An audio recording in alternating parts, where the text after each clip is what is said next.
आपसे बहुत ही important unit electrochemistry वैद्युत रसायन की चर्चा करेंगे। ध्यान दीजिए, वैद्युत रसायन जो है फिजिकल केमिस्ट्री भौतिक रसायन की वह शाखा है जिसके अंतर्गत हम वैद्युत ऊर्जा का रासायनिक ऊर्जा में अथवा रासायनिक ऊर्जा का वैद्युत ऊर्जा में अंतः परिवर्तन या उनके मध्य में संबंधों का अध्ययन किया करते हैं। वैद्युत रसायनों का बेटा बहुत ज्यादा उपयोग है, हर जगह देखने को मिलता है। जैसे कुछ उपयोग हम देखते हैं, बहुत सारी धातुएं जैसे बेटा सोडियम, मैग्नीशियम, कैल्शियम, एल्युमिनियम, ऐसे सभी धातुओं का औद्योगिक स्तर पर जो निर्माण होता है बेटा वो वैद्युत रसायन के द्वारा ही संभव है। इसके अलावा बेटा बहुत सारे ऐसे यौगिक हैं, जैसे सोडियम हाइड्रोक्साइड है, क्लोरीन का निर्माण है, फ्लोरीन का निर्माण है, इत्यादि यौगिकों का भी औद्योगिक स्तर पर जो प्रोडक्शन होता है बेटा वो सिर्फ और सिर्फ वैद्युत रसायन के द्वारा ही संभव होता है। सबसे खास बात ये ध्यान दीजिएगा कि इसमें जो बैटरियां हम देखते हैं, ईंधन सेल वगैरह जो होते हैं, ये सभी के सभी जो होते हैं बेटा ये रासायनिक ऊर्जा क्या करते हैं, विद्युत ऊर्जा में बदलते हैं। इसका उपयोग बहुत सारे उपकरण में, बहुत सारी युक्तियों में भी हम लोग करते हैं। सेलों का उपयोग आप देखते हैं। सबसे खास बात है, ये वैद्युत रासायनिक अभिक्रियाएं होती हैं, ये बहुत ही ऊर्जा युक्त होती है, इसमें ऊर्जा बहुत होती है और ये बहुत कम प्रदूषक होती है। इसमें प्रदूषक जो होता है नाम मात्र का होता है, या आप कह सकते हैं जो हमारा वैद्युत रासायनिक अभिक्रिया है वो इको फ्रेंडली रिएक्शन के तहत आती है। ठीक है, इलेक्ट्रोकेमिस्ट्री के जो रिएक्शन होते हैं बेटा वो इको फ्रेंडली रिएक्शन के तहत आते हैं। इसके बाद देखो, जितने भी हमारे पास संवेदी जितने भी सूचनाएं वगैरह होती है मस्तिष्क से कोशिकाओं के द्वारा, ये भी एक प्रकार से वैद्युत रसायन का ही आधार माना जाता है। अच्छा, अब हम बात करते हैं जो इसका मुख्य टॉपिक है बेटा वो है हमारा सेल। आज देखेंगे कि सेल क्या है। सेल बेटा सीधी बात है, वह युक्ति जिसके द्वारा विद्युत ऊर्जा को रासायनिक ऊर्जा में या रासायनिक ऊर्जा को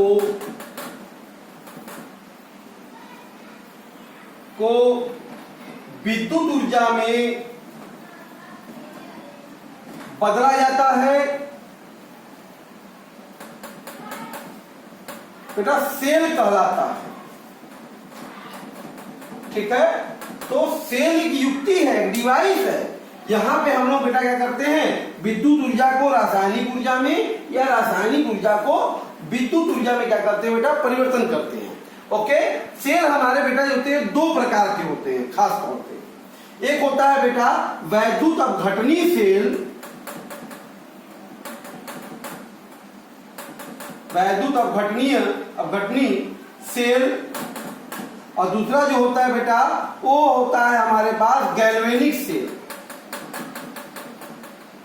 ओके, दूसरा क्या होता है हमारे पास, गैल्वेनिक सेल, जिसको आइए हम एक एक करके देखते हैं। ओके, तो हम बात करते हैं वैद्युत अपघटनी सेल की। Cell, electrolytic cell.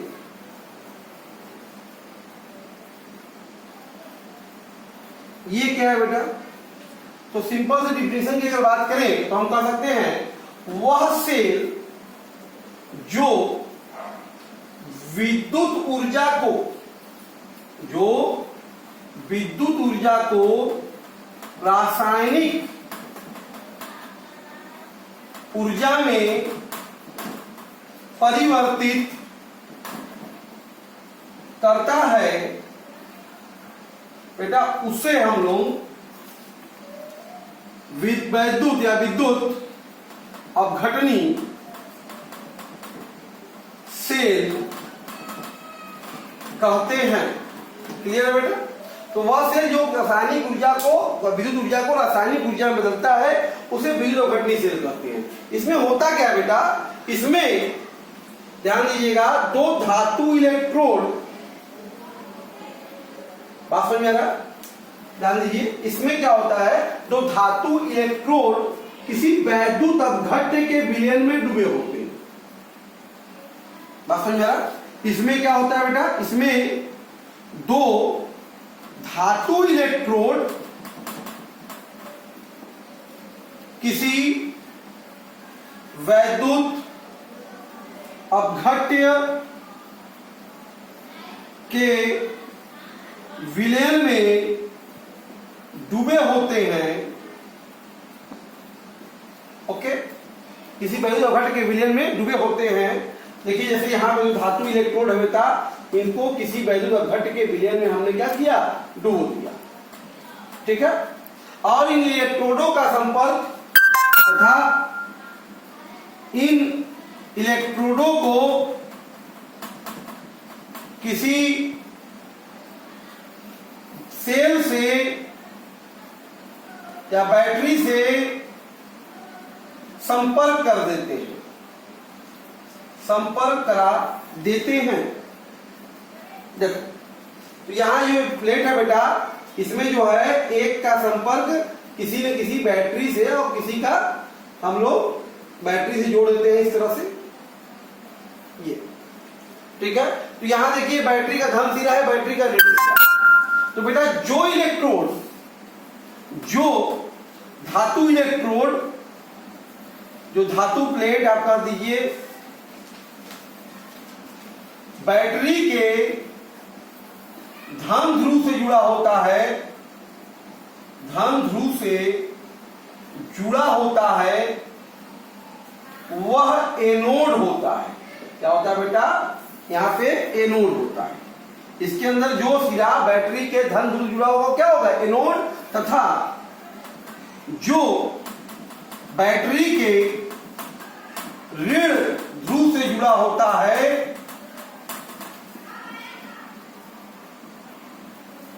वह कैथोड होता है। क्या होता है, कैथोड होता है। ध्यान दीजिएगा, ये हमारा जो है ये कैथोड कहलाएगा, और धन वाला जो है वो एनोड कहलाएगा। और हमेशा ध्यान दीजिएगा बेटा, एनोड पर ऑक्सीकरण, एनोड पर ऑक्सीकरण व कैथोड पर अपचयन होता है। क्लियर। वैद्युत अपघट्य से जो एनोड है वहां पे हमेशा क्या होगा, ऑक्सीकरण की क्रिया होगी, और कैथोड पे क्या होगा, अपचयन होगा। तो इसका मतलब हम ध्यान दीजिएगा, किसी भी विद्युत अपघटनी सेल में, विद्युत अपघटनी सेल में विद्युत अपघट्य का, विद्युत अपघट्य का विद्युत अपघटन कराते हैं। क्या कराते हैं, विद्युत अपघटन कराते हैं। मतलब इस सेल का प्रयोग क्या है, इस सेल का काम है बेटा किसी भी विद्युत अपघट्य का विद्युत अपघटन कराना। तो भाई जिस भी विद्युत अपघट्य का विद्युत अपघटन कराना होता है उसे हम लोग विद्युत अपघटनी सेल में विद्युत अपघट्य के तौर पे प्रयोग करते हैं। तो होता क्या, जैसे अगर बेटा एग्जांपल ले लिया जाए, जिंक क्लोराइड के जलीय विलयन का विद्युत अपघटन अगर करा दिया जाए, अपघटन करा दिया जाए, तो बेटा कैथोड पर जिंक आयन का अपचयन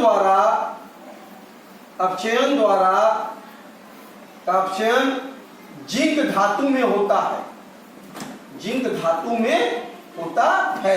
तो जो कैथोड पे भाई जिंक आयन है वो विलयन से 2 इलेक्ट्रॉन लेकर, ध्यान दीजिए, वो जिंक धातु में अपचयित हो जाएगा। ये अपचयन हो रहा है, ये क्रिया कहां हो रही है, कैथोड पर हो रही है। ठीक है। इसी प्रकार से एनोड पर जो क्लोराइड आयन है विलयन से इलेक्ट्रॉन लेकर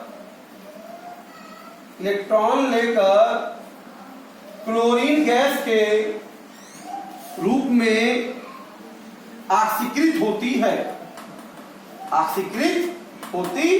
तो क्लोरीन का क्या होगा, ऑक्सीकरण होगा। यहाँ पर तो विद्युत अपघटनी सेल में क्या होता है, क्लोरीन का ऑक्सीकरण। जो 2Cl- है बेटा वो 2 इलेक्ट्रॉन लेकर क्लोरीन गैस बना लेता है, जो कि एनोड पर क्या होगा, क्लोरीन गैस मिलेगी, कैथोड पे क्या होगा, जिंक आयन हमें प्राप्त होगा। तो ये विद्युत अपघटनी सेल है। तो विद्युत अपघटनी सेल का मुख्य मुद्दा क्या है कि किसी भी विद्युत अपघट्य का विद्युत अपघटन करना ही विद्युत घटनी सेल में किया जाता है। क्लियर है बेटा? अब बढ़ते हैं हम दूसरे सेल की ओर। ओके, अब बेटा का हमारा दूसरा जो सेल है वो वैद्युत रासायनिक सेल। वैद्युत रासायनिक सेल बहुत इंपॉर्टेंट है बेटा, ये इलेक्ट्रोकेमिकल सेल। ये क्या है बेटा? ध्यान दीजिएगा भाई, वह सेल जो रासायनिक ऊर्जा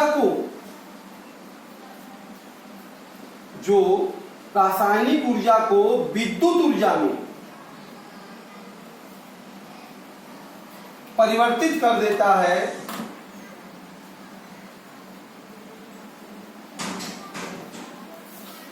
वैद्युत रासायनिक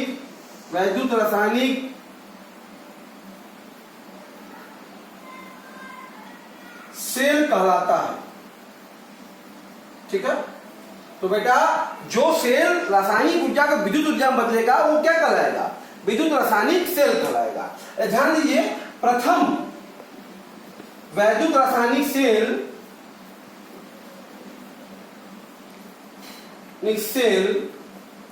भौतिक वैज्ञानिक बेटा, भौतिक वैज्ञानिक वोल्टा द्वारा बनाया गया था। ठीक है, पहला जो इलेक्ट्रोकेमिकल सेल किससे बनाया था? वोल्टा ने, जिसके नाम पर इसे वोल्टीयर सेल कहते हैं। बेटा इसे गैल्वेनिक सेल भी कहते हैं। ठीक है, इसे क्या कहते हैं? गैल्वेनिक सेल भी कहते हैं। ध्यान दीजिए, गैल्वेनिक सेल जो है हमारा, विद्युत रासायनिक सेल जो है या वोल्टेज सेल जो है, ये रेडॉक्स अभिक्रिया, उनके मध्य होने वाली इलेक्ट्रोडों के मध्य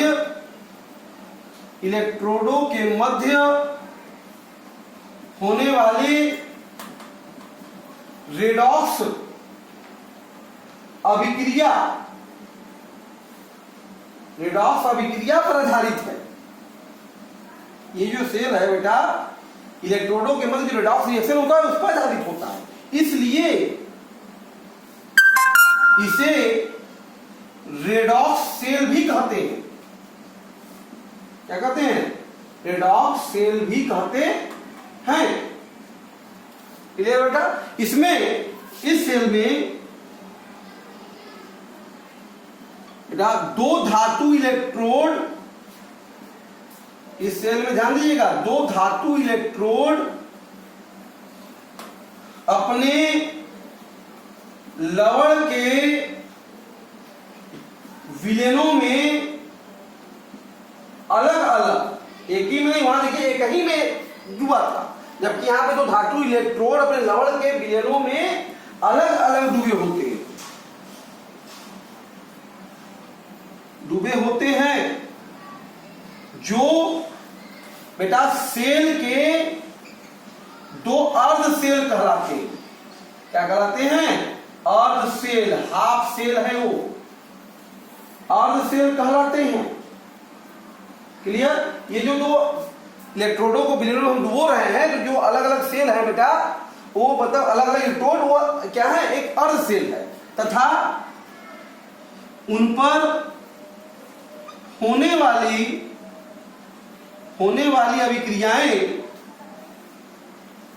अभिक्रियाएं अर्ध सेल अभिक्रियाएं कहलाती हैं।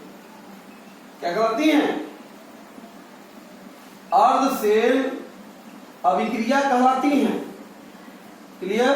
तो ये हमारा जो इलेक्ट्रोड होता है बेटा, एक विलेन में डूबा, दूसरा एक दूसरे विलेन में डूबा है, ये दोनों अलग अलग अर्ध सेल है, हाफ सेल है, और हर सेल पे जो रिएक्शन होता है वो क्या होता है? अर्ध सेल रिएक्शन के नाम से जाना जाता है। ओके, ध्यान दीजिएगा, सेल के, ध्यान दीजिए, सेल के जिस इलेक्ट्रोड पर ऑक्सीकरण की क्रिया होती है। ध्यान दीजिए, जिस इलेक्ट्रोड पे क्या होगा, ऑक्सीडेशन होगा, उसे या वह सेल का बेटा एनोड होता है। क्या होता है? एनोड होता है, तथा जिस पर अपचयन होता है,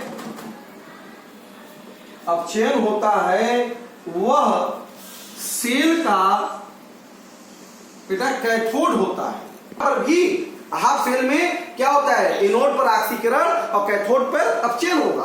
और सबसे खास बात ध्यान दीजिएगा ये कि इसका एनोड जो है वो बेटा ऋण ध्रुव है, ऋण ध्रुव होता है, जबकि कैथोड जो है, कैथोड जो है बेटा इनका वो क्या होता है, धन ध्रुव होता है। ठीक है, क्या होता है, धन ध्रुव होता है। अच्छा, जब हम लोग बेटा जब इन दोनों अर्ध सेलों को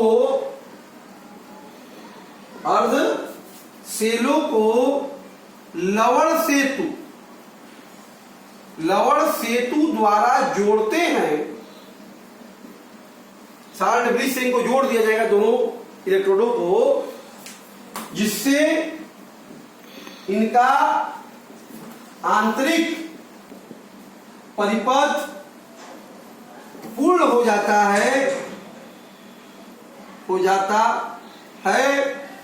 तथा इनके बाह्य परिपथ को तार द्वारा जोड़ने पर जो इलेक्ट्रॉन का प्रवाह है, इलेक्ट्रॉन का प्रवाह बेटा ध्यान दीजिएगा, एनोड से कैथोड की तरफ होता है। ठीक है, एनोड से कैथोड की तरफ होता है, जिससे परिपथ में कैथोड से एनोड की तरफ विद्युत धारा का प्रवाह होता है। ठीक है, तो यहां पर जब हम 60 डिग्री से जोड़ देंगे दोनों सेलों को, तो उसमें क्या होगा, परिपथ में जो इलेक्ट्रॉन है वो एनोड से कैथोड की ओर जाने लगेगा, जिससे परिपथ इलेक्ट्रिसिटी जो है, करंट जो है, वो कैथोड से एनोड की ओर बढ़ने लगती है। बात समझ में आ रहा? ये जो हमारा बेटा विद्युत रासायनिक सेल है, ये जो हमारा विद्युत रासायनिक सेल है, गैल्वेनिक सेल है, जो बात कर रहे हैं, गैल्वेनिक सेल ये 2 प्रकार के होते हैं। ध्यान दीजिएगा, कितने प्रकार के? 2 प्रकार के होते हैं। ध्यान बेटा, एक होता है प्राथमिक सेल और दूसरा होता है बेटा गौड़ सेल, सेकेंडरी सेल। तो प्राथमिक सेल क्या है बेटा? प्राथमिक सेल का मतलब यह होता है जिस सेल को हम एक बार प्रयोग कर सके या जिसे दोबारा चार्ज नहीं किया जा सके, भाई वह सेल जिसे दोबारा चार्ज नहीं किया जा सकता। ठीक है, वो क्या कहलाएगा? प्राथमिक सेल कहलाएगा। तो प्राथमिक सेल का उदाहरण क्या होगा बेटा? प्राथमिक सेल में हमारे पास बेटा सबसे अच्छा इंपॉर्टेंट है डेनियल सेल। डेनियल सेल बेटा एक प्रकार का प्राथमिक सेल है। शुष्क सेल, जो शुष्क सेल होता है, ड्राई सेल होते हैं बेटा, वो भी हमारे क्या है, एक प्रकार के विद्युत रासायनिक सेल ही हैं, जिनका अध्ययन हम करेंगे। क्लियर है बेटा? बेटा अब हम बात करते हैं बहुत इंपॉर्टेंट डेनियल सेल के बारे में। देखिए डेनियल सेल जैसा आपके सामने चित्र में प्रदर्शित है बेटा, सेल जो है गैल्वेनिक सेल है, जो बेटा जिंक इलेक्ट्रोड और कॉपर इलेक्ट्रोड से मिलकर बना होता है। यह चित्र में प्रदर्शित है। इसमें बेटा जिंक इलेक्ट्रोड जो होता है जिंक सल्फेट के विलयन में और कॉपर इलेक्ट्रोड को कॉपर सल्फेट के विलयन में डुबो देते हैं। तो बेटा ये जो हमारा एक प्रकार से ध्यान दीजिएगा कि ये जो जिंक इलेक्ट्रोड है, बात समझ में आ रहा है। तो यहाँ से जो आप देख सकते हैं, यहाँ कर सकते हैं कि जो जिंक इलेक्ट्रोड है Zn/Zn2+, और जो कॉपर इलेक्ट्रोड है कॉपर/कॉपर2+, ये दोनों के दोनों इस गैल्वेनिक सेल के दो अर्ध सेल होते हैं। बात समझ में आ रहा है। जब इन दोनों अर्ध सेलों को बेटा हम लवण ब्रिज के द्वारा जोड़ देते हैं तो इनका आंतरिक परिपथ तैयार हो जाता है। लवण ब्रिज क्या होता है बेटा? एक यू आकार के कांच की नली होती है जिसमें सांद्र ब्राइन, मतलब NaCl का सांद्र विलयन या पोटेशियम सल्फेट का विलयन भरा होता है। ये क्या करता है, साल्ट ब्रिज का क्या काम है बेटा? इसके माध्यम से इनके आयनों का अभिगमन होता है, जिससे आंतरिक परिपथ क्या होता है बेटा? पूरा हो जाता है। ठीक है। उसके पश्चात हम एक तार के माध्यम से जिंक इलेक्ट्रोड और कॉपर के इलेक्ट्रोडों को तार के माध्यम से जोड़ते हैं और बीच में एक वोल्ट मीटर लगा देते हैं। ठीक है। तो इसके लगाने से क्या होता है, हम पाते हैं कि इस परिपथ में बाह्य परिपथ के सहारे से जो इलेक्ट्रॉन है बेटा वो जिंक इलेक्ट्रोड से कॉपर इलेक्ट्रोड की ओर प्रवाहित होने लगता है। जिससे क्या होगा, परिपथ में जिंक इलेक्ट्रोड से कॉपर इलेक्ट्रोड की ओर क्या होगा, इलेक्ट्रॉन का प्रवाह होने लगता है। बात समझ में आ रहा है। जिससे परिपथ में धारा का प्रवाह होने लगा, परिपथ पूरी हो गई और परिपथ में धारा क्या हो गई, बने लगी। ऐसी स्थिति में क्या होता है बेटा, जिंक जो है, जिंक इलेक्ट्रोड जो है वो Zn2+ आयन के रूप में, ये वाला इलेक्ट्रोड जो है जिंक इलेक्ट्रोड, जहां से इलेक्ट्रॉन का प्रवाह कॉपर की ओर हो रहा है, वहां पे ये Zn क्या है, Zn2+ आयन के रूप में विलयन में जाने लगता है। बात समझ में आ रहा है। और जो कॉपर विलयन में कॉपर आयन है वो इस इलेक्ट्रोड से बाह्य परिपथ के बाद जो इलेक्ट्रॉन आया उस इलेक्ट्रॉन को ग्रहण करके विलयन का जो कॉपर2+ आयन है बेटा वो कॉपर इलेक्ट्रोड पे जमा होने लगता है। इसका मतलब विद्युत अपघटनी सेल में एक इलेक्ट्रोड जो जिंक इलेक्ट्रोड होगा समय के साथ पतला होता जाएगा, थिनर बिकम थिनर, और समय के साथ जो हमारा दूसरा जो कॉपर इलेक्ट्रोड है वो क्या होता जाएगा, मोटा होता जाएगा। ऐसा होने से इन दोनों इलेक्ट्रोडों के बीच में बेटा विभवांतर क्या होता है, विभवांतर जन्म ले लेता है। इस विभवांतर के कारण यहाँ पे जो होगा विद्युत धारा का प्रवाह होगा, जो कॉपर इलेक्ट्रोड से क्या होगा, जिंक इलेक्ट्रोड की ओर बहने लगता है। बात समझ में आ रहा है। ये जो विभवांतर कॉपर और जिंक इलेक्ट्रोडों के बीच में रहता है इसे हम क्या कहते हैं, इस सेल का विद्युत वाहक बल या सेल विभव कहते हैं। ठीक है। इसमें होता क्या है, इन इलेक्ट्रोडों पर जो रिएक्शन होते हैं, ध्यान दीजिएगा किस अभिक्रिया के कारण ऐसा होता है बेटा, ध्यान दीजिएगा। जो हमारा एनोड है बेटा, एनोड पे जो ऑक्सीकरण की अभिक्रिया हो रही है, ध्यान दीजिए। तो ये जो Zn है धातु, वह बेटा Zn2+ आयन के रूप में दो इलेक्ट्रॉनों का त्याग करके विलयन में जाने लगता है। ये क्या है, ऑक्सीडेशन होता है।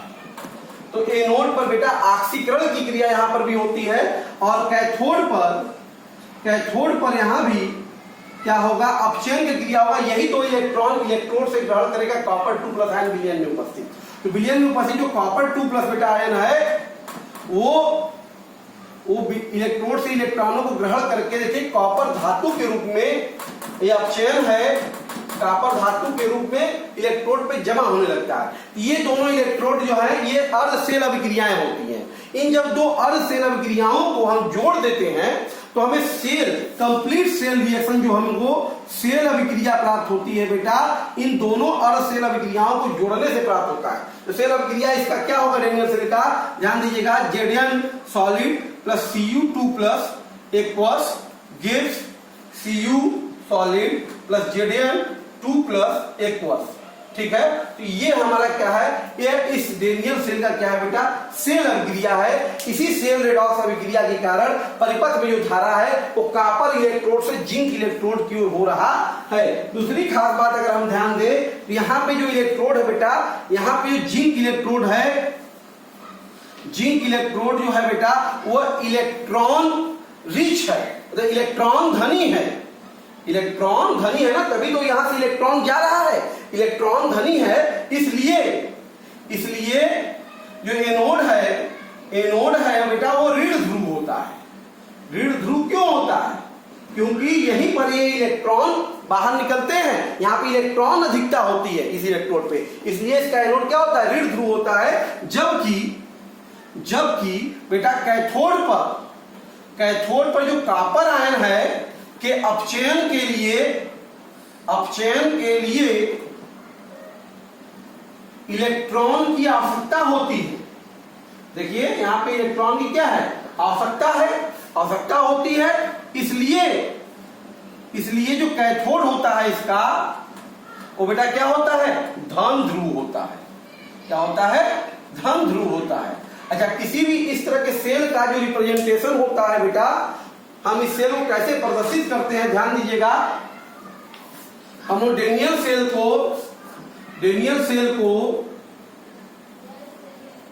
जो सेल है हमारा बेटा में, ध्यान दीजिए, सदैव एनोड को, ध्यान दीजिएगा, सदैव एनोड को बाईं ओर, हमेशा एनोड को कहां लिखते हैं, बाईं ओर, व कैथोड को दाईं ओर लिखते हैं। इसके रिप्रेजेंटेशन में याद रखिएगा, हमेशा एनोड कहां लिखा जाएगा, बाईं ओर लिखा जाएगा, और कैथोड कहां लिखा जाएगा बेटा, दाईं ओर लिखा जाएगा। क्लियर है। तथा इन दोनों अर्ध सेलों को लवण सेतु द्वारा पूर्ण करके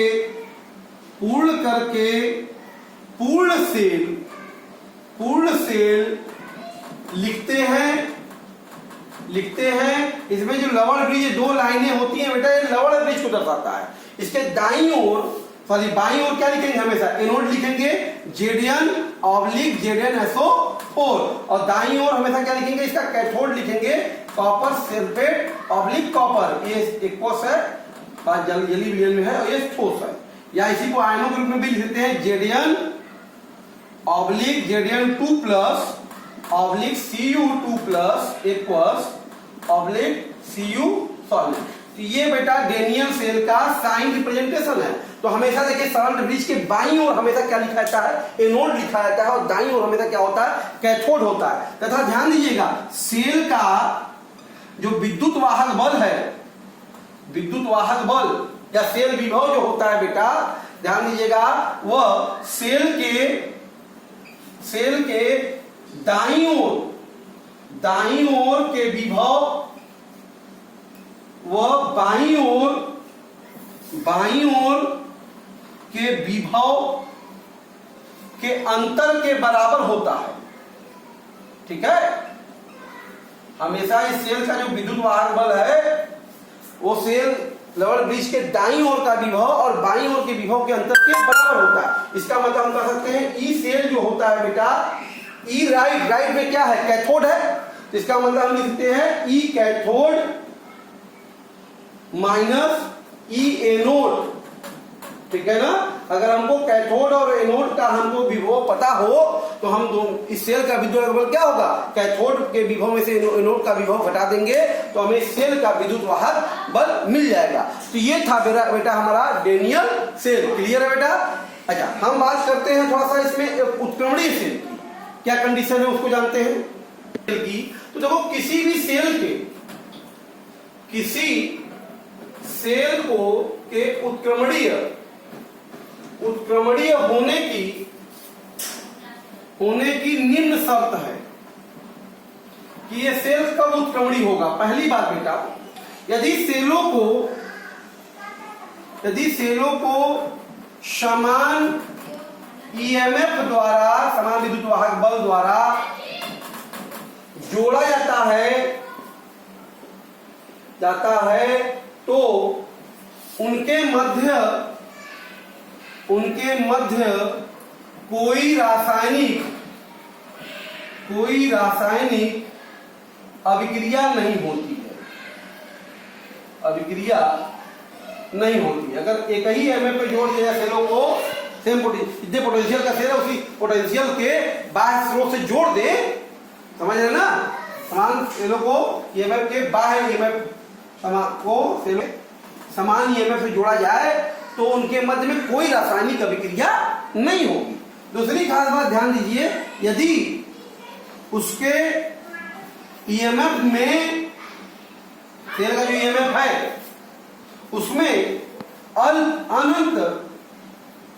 अनंत अल्प सूक्ष्म अनंत सूक्ष्म की कमी की जाए तो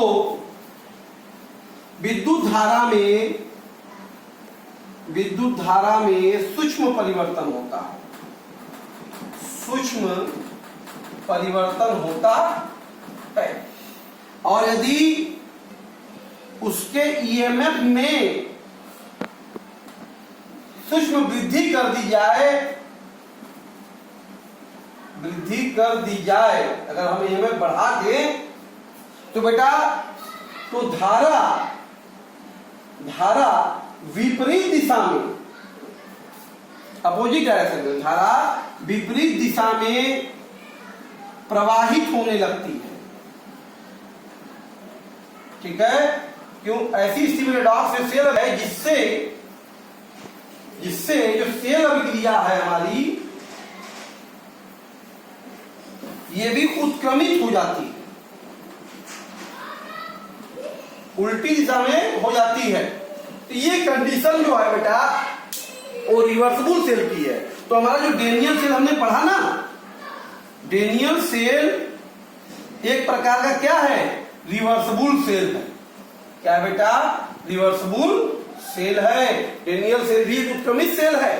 तो हमने आज आपसे दो सेलों के बारे में अध्ययन किया, खास तौर पे विद्युत अपघटनीय सेल के बारे में और विद्युत रासायनिक सेल के प्राथमिक सेल में खास तौर पे डेनियल सेल के बारे में अध्ययन किया। अगर आपसे पूछा जाए कि विद्युत रासायनिक सेल और विद्युत अपघटनीय सेल में क्या अंतर है, तो ध्यान दीजिए, आपने दोनों पढ़ा, कंपेयर कीजिए। पहली बात ये कि विद्युत अपघटनीय सेल में बेटा जो होता है विद्युत ऊर्जा का रासायनिक ऊर्जा में परिवर्तन होता है विद्युत अपघटनीय सेल में। ठीक है, विद्युत अपघटनीय सेल में क्या होता है? विद्युत ऊर्जा का रासायनिक ऊर्जा में परिवर्तन होता है, जबकि विद्युत रासायनिक सेल में बेटा रासायनिक ऊर्जा का विद्युत ऊर्जा में परिवर्तन होता है। दूसरी खास बात ध्यान दें तो विद्युत अपघटनीय सेल का एनोड धन ध्रुव होता है, जबकि विद्युत रासायनिक सेल का एनोड ऋण ध्रुव होता है।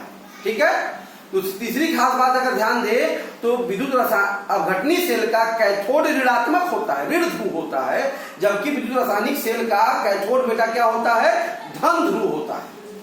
विद्युत अपघटनीय सेल में किसी बाह्य स्रोत के विद्युत बैटरी की जरूरत होती है, जबकि यहाँ पर हमें कोई बाह्य सेल या बाह्य एक्सटर्नल फोर्सेस की जरूरत नहीं होती है। तो ये आज हमने आपसे बेटा गैल्वेनिक और विद्युत अपघटनीय सेल के बारे में अध्ययन किया।